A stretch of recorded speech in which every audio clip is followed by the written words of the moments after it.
Hello and welcome back. Today's video is going to be all about another aspect of American prosody, which is so important for our listening skills to understand. And this video will be all about the schwa. Now, the schwa is a sound that we use in English that really is the secret to American pronunciation, flow, and connected speech. If you have never heard of the schwa sound before, do not worry, don't be afraid. It's something we are going to talk about in full detail here so that you can understand how it is used in American pronunciation. If you know a little bit about the schwa already, that's great, and it gives you a great head start on what we're going to be talking about today.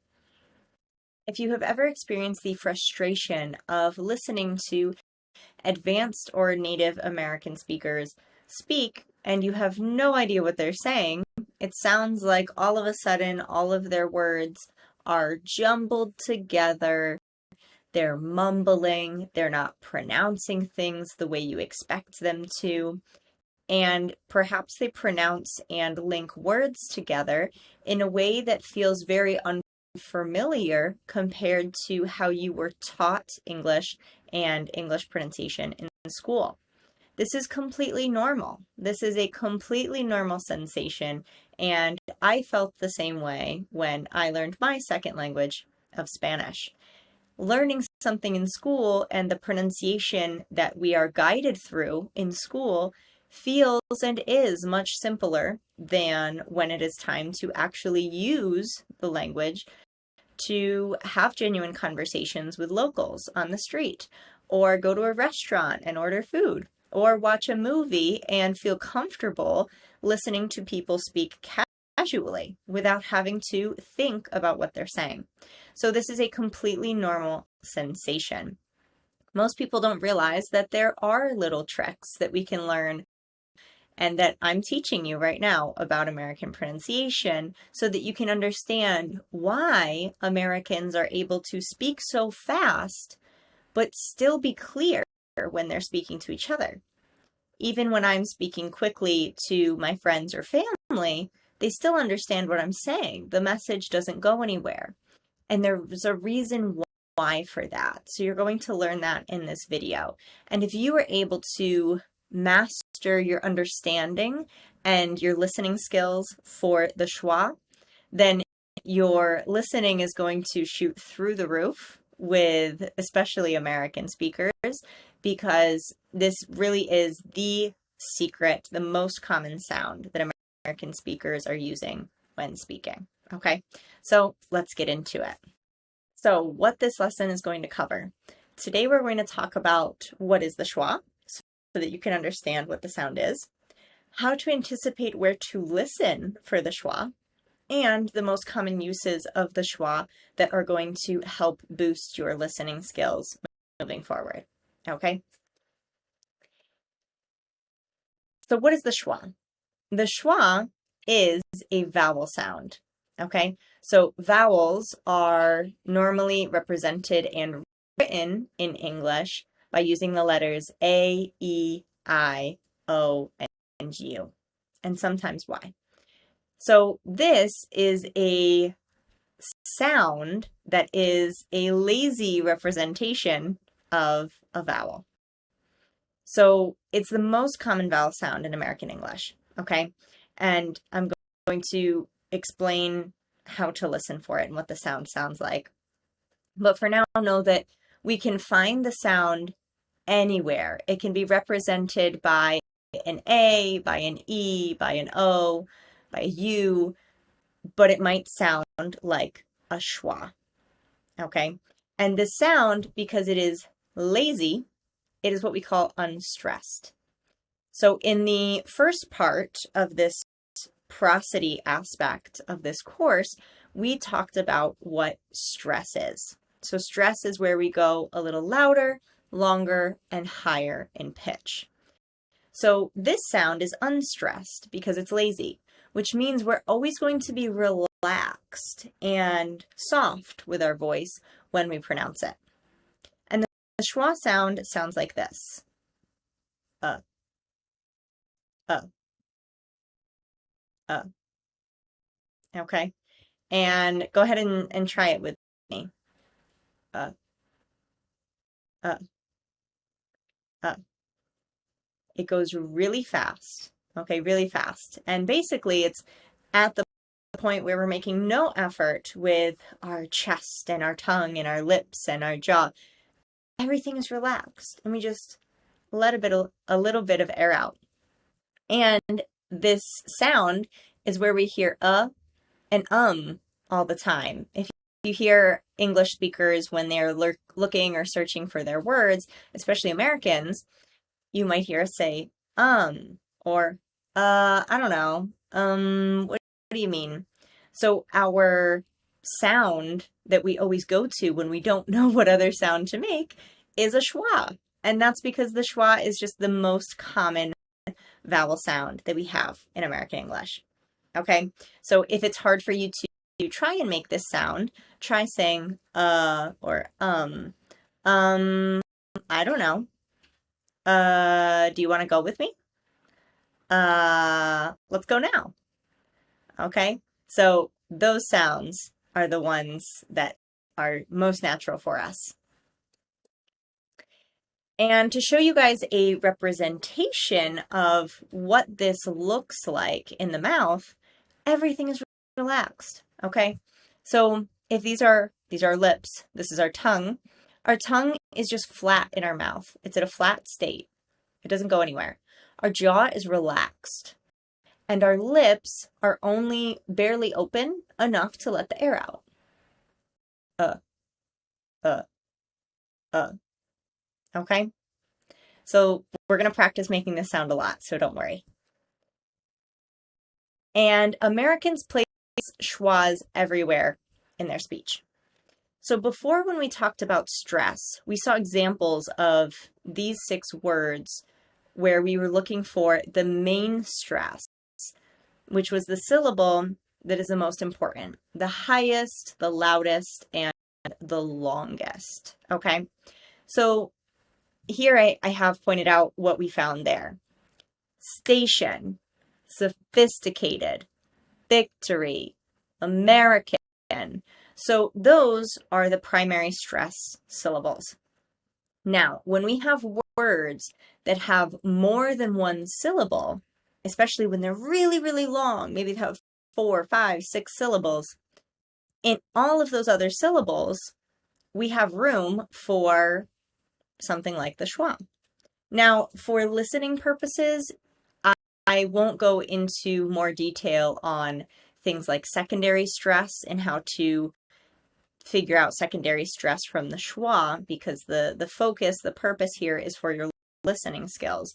So just know that the longer a word is, or especially when it's more than one syllable, we have more and more likelihood of hearing schwas put into those syllables. So here in these words, I have some examples where we hear some schwas. So I'm going to point them out to you. We're going to start with this word, sophisticated, because it's quite a long word. So we have a lot of room for putting in schwas. Remember that the sound that the schwa makes is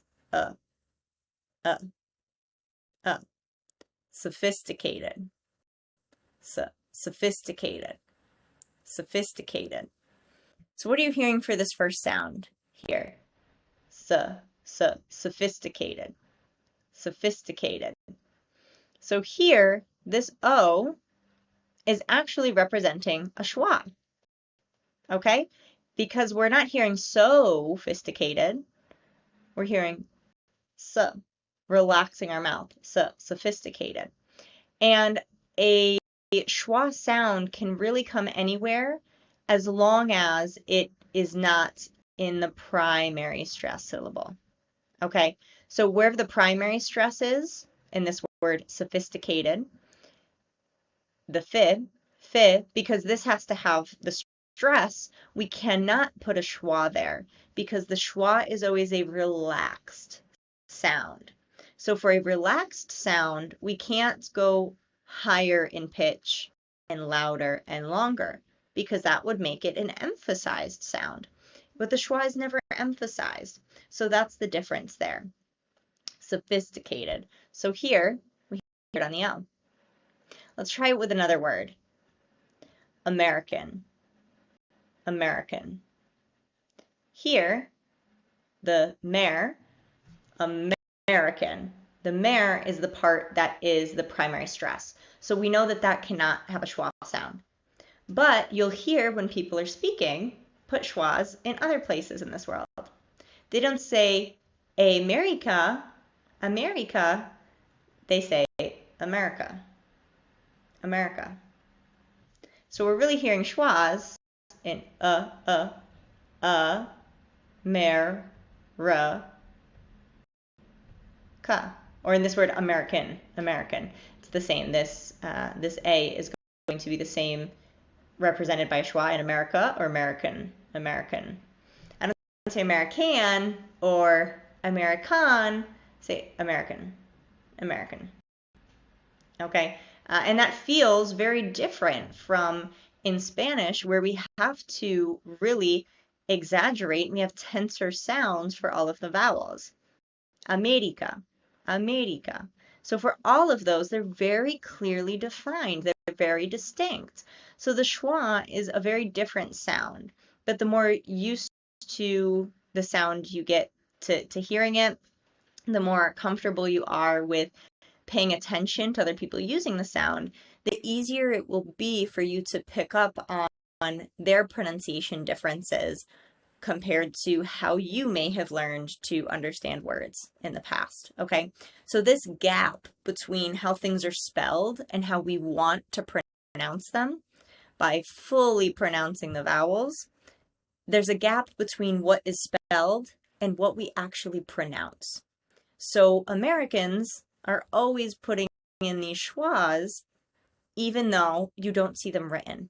So it's something we have to listen for, which is why understanding the schwa is so important for listening. Now, it won't be super important or vital for you to hear all of the schwas or notice them in single words like this, but this is where I'm introducing the idea. We are going to see more practical application of how this makes words sound like they get all jumbled or stuck together when Americans are speaking. So that's the next thing that we're going to see. All right.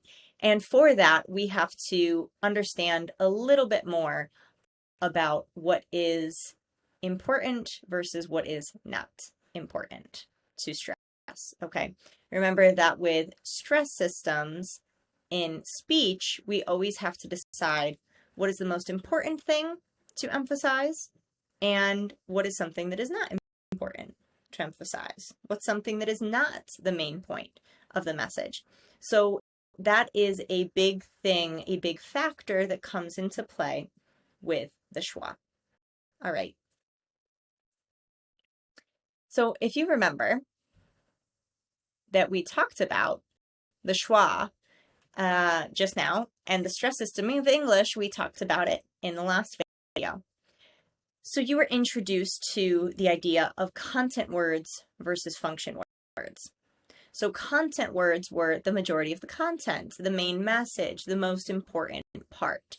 So content words are going to be stressed, meaning louder, longer, and higher in pitch. Function words are those little tiny words that by themselves don't mean anything, but when we put them in between content words, they do have meaning. So on their own, they are not important. And for that reason, we unstress them. Okay? They're unstressed. So to do this process of making something sound unstressed in English, we will replace whatever the vowel is in that word with a quick schwa. I'll repeat that again, and we're going to see examples. So if you're a little confused, don't worry. To unstress a vowel sound in English, we will replace the full representation of a vowel sound with a quick schwa. So this is how it's going to change our pronunciation. If we have an example, like the sentence, "The cat is on the couch." Say that sentence to yourself out loud as you would naturally in just your natural pronunciation. Okay, good. So here we have a couple of content words. Remember, content words are going to be main nouns, verbs, adverbs, and adjectives, okay? So here the content words are cat and couch. That means that the rest of the words are function words. They're articles like the, or prepositions like on, or the verb to be, which is in this case. So these words are less important because by themselves, they don't mean anything. They don't give us an idea or an image. So what we're going to do with these function words is instead of pronouncing these vowels, e, I, a, e, instead of fully pronouncing them like the, is, on, the, we're going to imagine that this vowel isn't even there and just put a schwa in its place. Remember, the schwa sounds like uh, uh, okay? So that would change the pronunciation of these words from the to the, is to is, on to un, the to the, okay? So that transforms a sentence that, if we really exaggerate pronunciation for every word, would be the cat is on the couch. That changes to the cat's on the couch. The cat's on the couch. This is representing a schwa here, these little apostrophes that I wrote in. The cats, the cats. And that's why when we have contractions, this apostrophe is actually representing a schwa sound in contractions. Cats, cats, cats, cats. And this feels much more natural and quicker to say the cats rather than the cat is. So the cat's on the couch. The cats, the cats, the cats on the couch. The cat's on the couch. The cat's on the couch. Okay, so we go from the cat is on the couch to the cat's on the couch. So putting in the schwa for these little tiny words is what American speakers are doing all the time. And that may sound confusing when you are expecting to hear those tiny words like for, the, of. You want to hear them fully pronounced. And all of a sudden their pronunciation changes when you hear people on a movie or when you pick up the phone to call someone. So there's a reason for this, and it's the schwa. All right, we're going to see some more examples of how the schwa is used. So another thing that I want to point out, which I think is super cool with the schwa, is that by reducing the pronunciation of function words using the schwa, by not fully pronouncing them, we can actually add more words to a sentence, but not take any longer to say it. I'm going to say that again because this idea is super interesting and super important to understanding how American rhythm works in English. By reducing the pronunciation of function words with the schwa, we can add more words to a sentence, but not take any longer to say it. Okay, so easy enough to say, but what's an example of that? Prove it. How does that work? Let me show you. If we have the sentence here, the cows eat grass. The cows eat grass. As long as the words that I keep adding to this sentence are function words, then it will take me the same amount of time to say the sentence. Okay? So what I'm going to be doing is I'm going to be clapping my hands just on a steady beat. I'm going to go really slowly, okay? So just watch my hands for when they clap.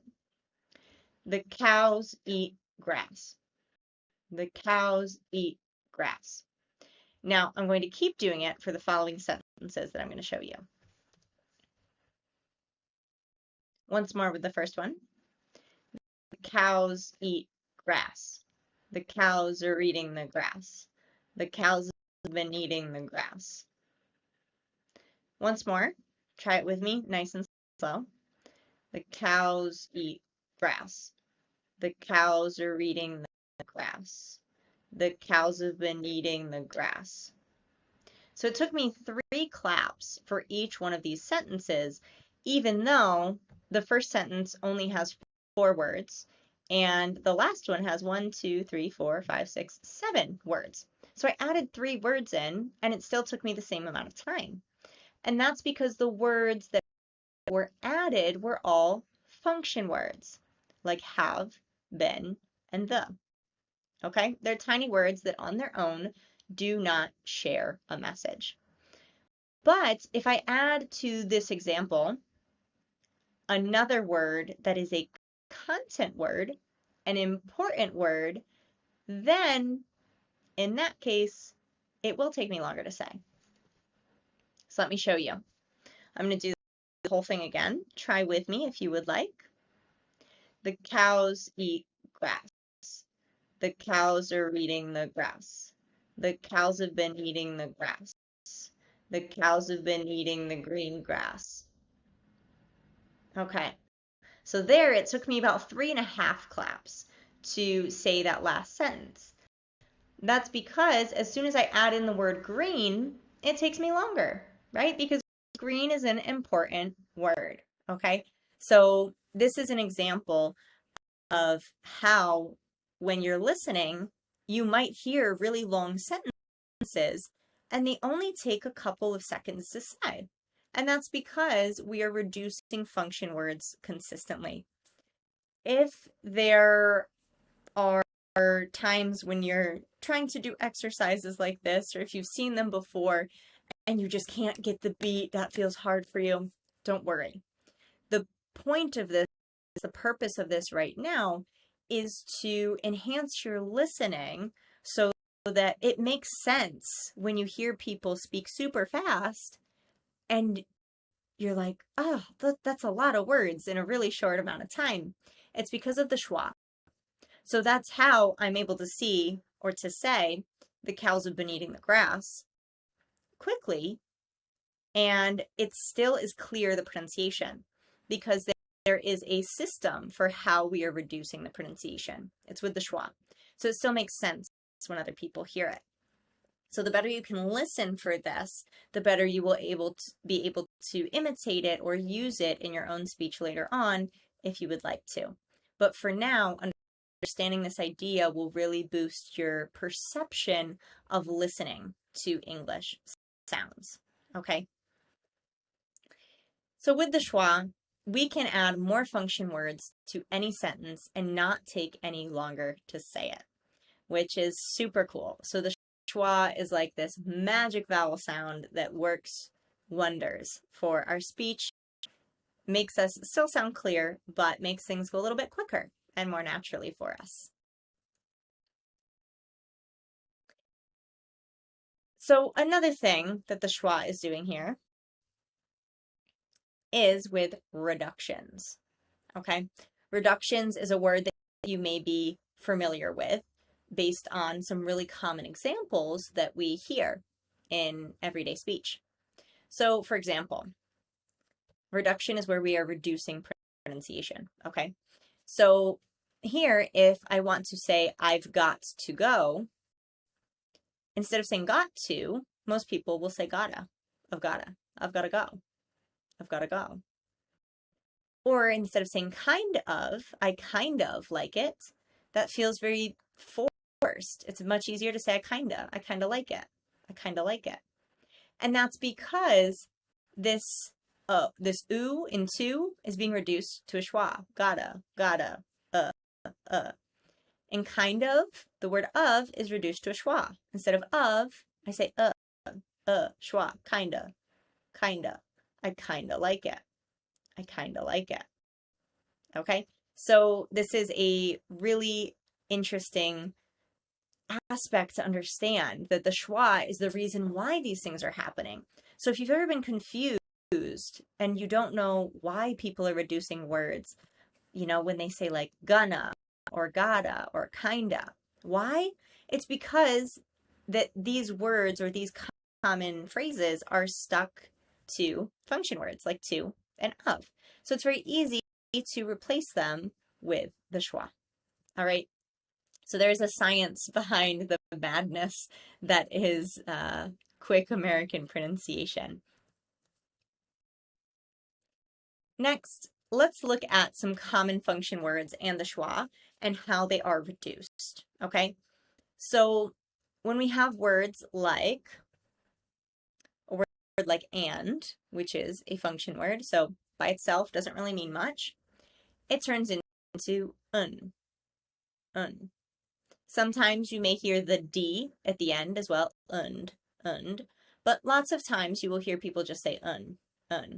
So instead of black and white, you'll hear black and white, black and white, black and white.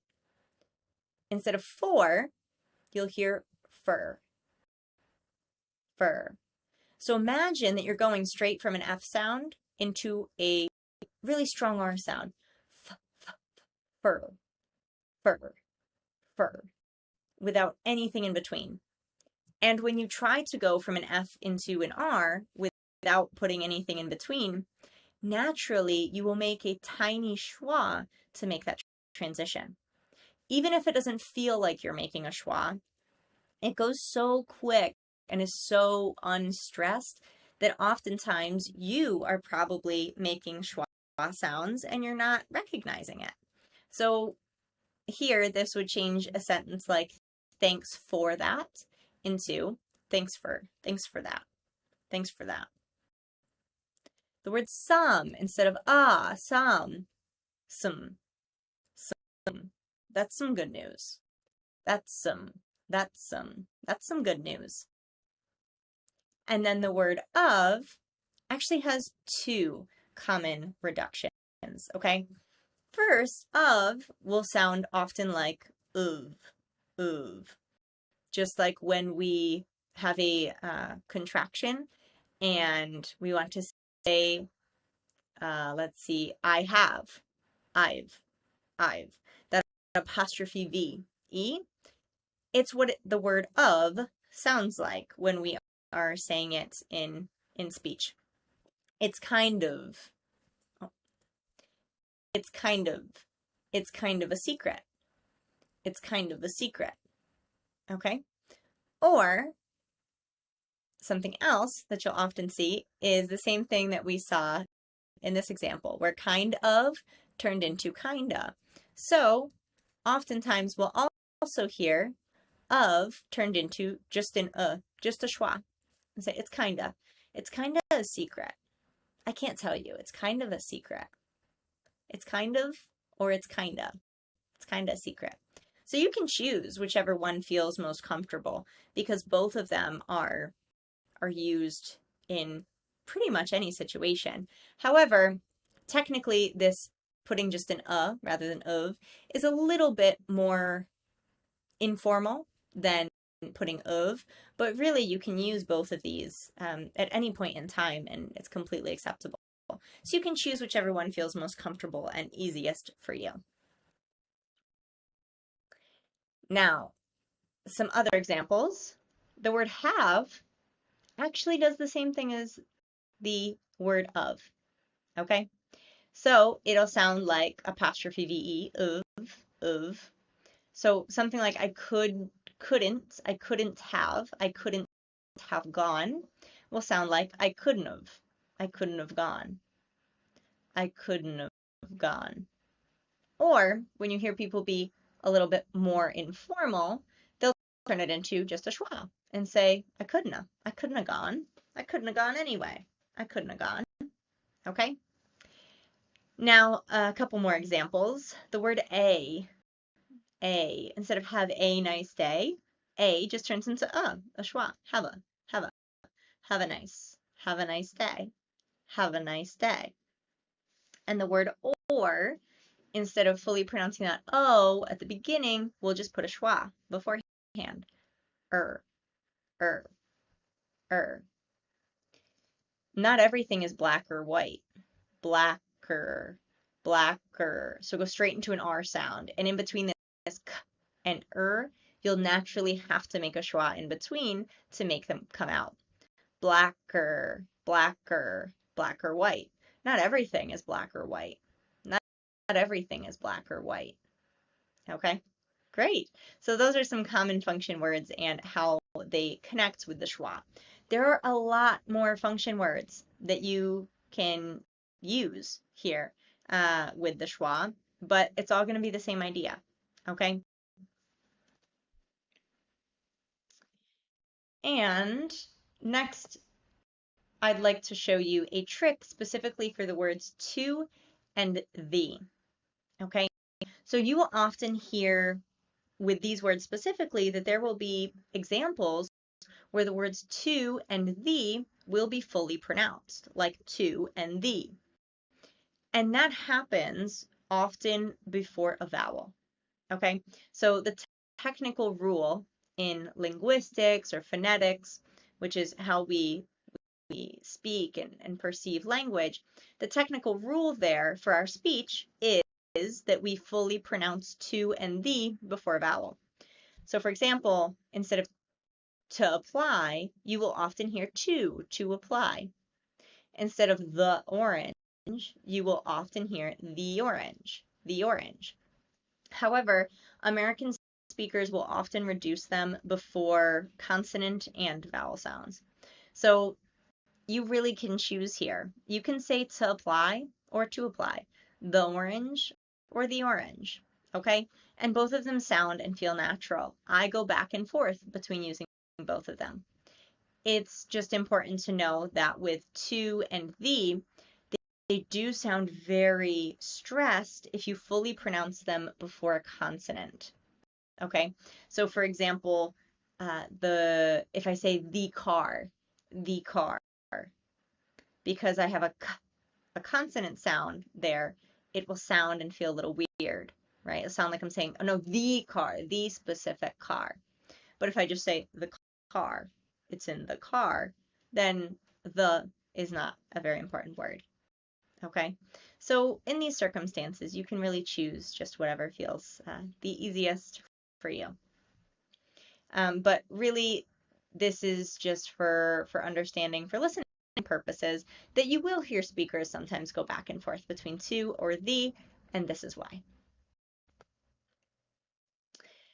So the next thing that tends to come up now for learners at this point of understanding more about the schwa is, okay, but how often do speakers actually use it?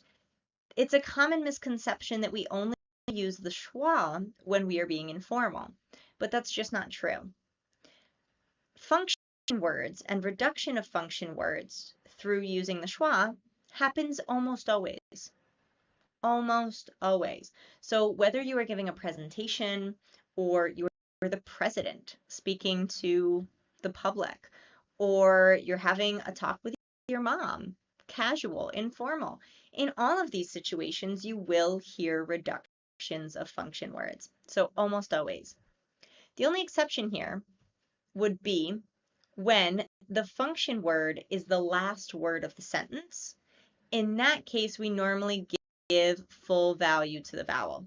Otherwise, it would sound too informal. So this is where we draw the line a little bit. So if we have an example like, can I help you? Can I help you? You is normally a function word. If I turn you into ya, can I help you? Can I help you? It sounds pretty informal, pretty casual, like I'm talking to my grandma. Hey, grandma, can I help you out? Can I help you? Can I help you? So normally when we have the function word as the last word, then we'll fully pronounce it. Can I help you? Can I help you? okay? But that really is the only exception. Everywhere else, we're going to see people constantly using schwas, and you're going to hear it all the time, okay? All the time, everywhere. Now, one more thing to note. Because I mentioned that you still will hear reductions in formal and informal situations, reductions of function words are still happening in formal situations, okay? They're always happening, but they may perhaps become less obvious.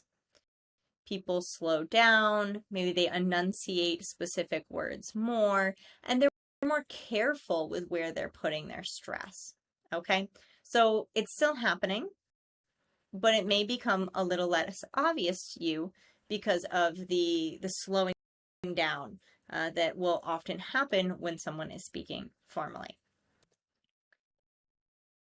So I want to give you guys an example. I want to show you some examples of how this works.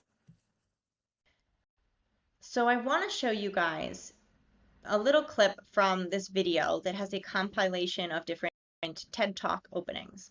So a TED Talk is a pretty formal thing, right? We have to talk pretty formally for a TED Talk. It's an important event, an important thing. So even in these situations, you're going to hear people speaking with reductions, okay? So let's take a listen and hear a couple of reductions. What's in the box? What's in the box? What's in the box? So not what's in the box, but reduced the what's in the box? What's in the box? Whatever it is, it must be pretty important. Whatever it is, not whatever it is, whatever it is. Everything runs together. Everything flows smoothly. Okay, so you can, from the PDF that you have of this presentation, you can keep listening through this video and try to notice more words like is, it, for, on, the, to. Find examples where they're not pronounced fully, but they're using a schwa. Or you could watch any video that is talking, about anything, and you'll find examples of schwas, okay? But now that you know about the schwa, it's all about opening up our mind and our ears to listen for it more so that we are enhancing and increasing our listening skills, okay?